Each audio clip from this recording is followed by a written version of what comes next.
करे तोहर दुनू रसगुल्ला खाइल मन करे तोहर दुनू रसगुल्ला खाइल मन करे डीजे अमित दीवाना मन करे तोहर दुनू रसगुल्ला खाइल मन करे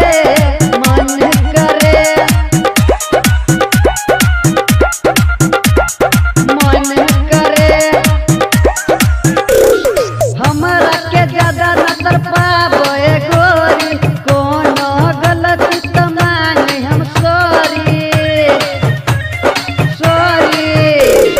हमरा के ज्यादा न तर पाबे गोरी कोनो गलती करे त मांगे सॉरी अभी छाते से फेरल के रसही के भरल जाए न देबा अभी घरे तोहर दुनू रसगुल्ला खाइल मन करे तोहर दुनू रसगुल्ला